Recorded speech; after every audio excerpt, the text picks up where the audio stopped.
Hello friends, welcome to my channel. तो चलिए देख लेते हैं आज का मार्केट एनालिसिस कि आज मार्केट क्या किया और अगले दिन किस तरह से कंटिन्यू कर सकता है।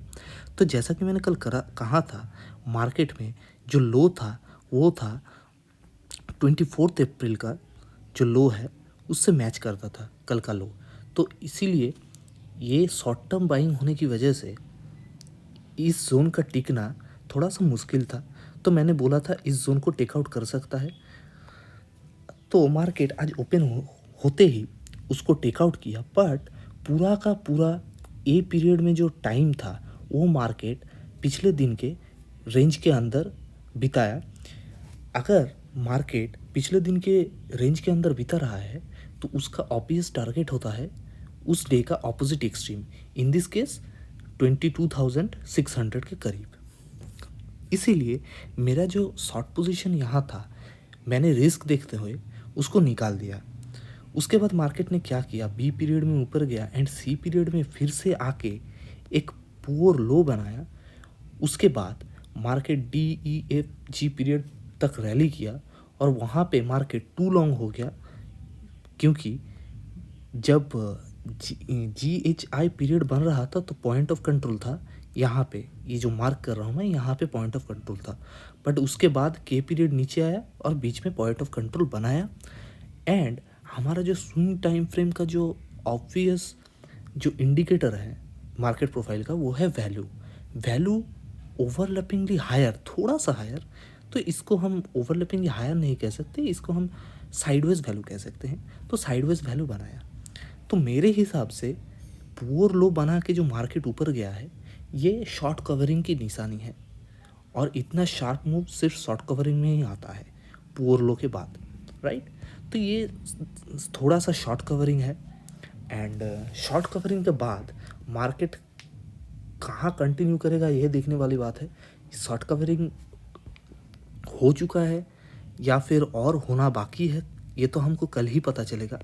पर अगर कल ऊपर जाए तो हमें बुलिश के लिए थोड़ा फूक फूक के कदम रखना पड़ेगा, राइट, क्योंकि ये शॉर्ट कवरिंग का मुझे ज़्यादा लग रहा है। अगर वैल्यू ऊपर भी बना तो भी हम बाइंग के लिए जल्दी नहीं देखेंगे, हम तभी देखेंगे जब ये जो एच आपको दिख रहा है 22,560 पे, ये जो एच दिख रहा है यहाँ पे अगर एक्सेप्टेंस करे तो ही हम बुलिस की तरफ जा सकता है, वरना अगर यहाँ से रिजेक्ट हो जाए तो फिर ये फिर से बेरिश होगा एंड ये जो पुअर लो है इसको टेकआउट कर सकता है।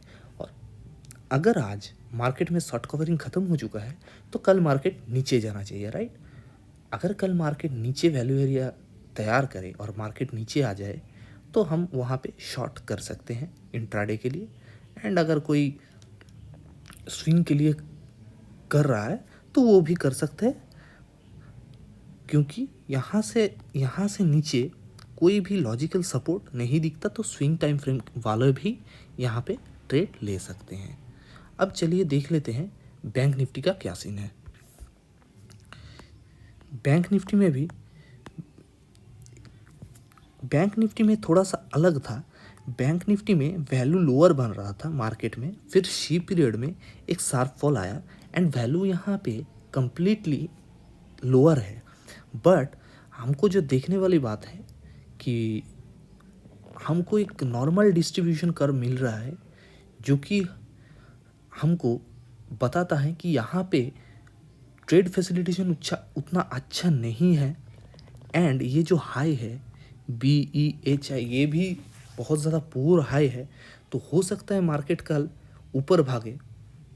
अगर ऊपर भागे तो बैंक निफ्टी में भी एक शॉर्ट कवरिंग आ सकता है, क्योंकि ये यहाँ से जो मार्केट घूमेगा, अगर यहाँ से मार्केट घूमा तो कोई यहाँ पे लॉजिकल सपोर्ट ही नहीं है कि मार्केट यहाँ से घूम सकता है। अगर थोड़ा ऊपर जाए एंड हमको शेप कंफर्म करे कि ये शॉर्ट कवरिंग है तो हम फिर से यहाँ पे शॉर्ट कर सकते हैं।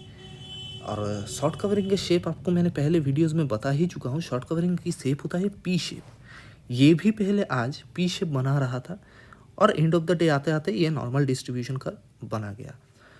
तो हमें कल देखना पड़ेगा कि क्या होता है। अगर नीचे की तरफ फैसिलिटेशन करे तो फिर तो ठीक है, हम शॉर्ट कर सकते हैं। बट अगर ऊपर की तरह जाना शुरू करे तो हम बाय नहीं कर सकते उतना जल्दी। हमको देखना पड़ेगा, हमको ट्रेड फैसिलिटेशन देखना पड़ेगा, फिर ही हम बाय कर सकते हैं। मुझे जितना नॉलेज है कि यहाँ से, क्योंकि कोई स्ट्रॉन्गेस्ट सपोर्ट नहीं है, तो यहाँ से अगर मार्केट ऊपर जाए तो ये शॉर्ट कवरिंग ही होगा, एंड स्ट्रक्चर भी उसको सपोर्ट करना चाहिए।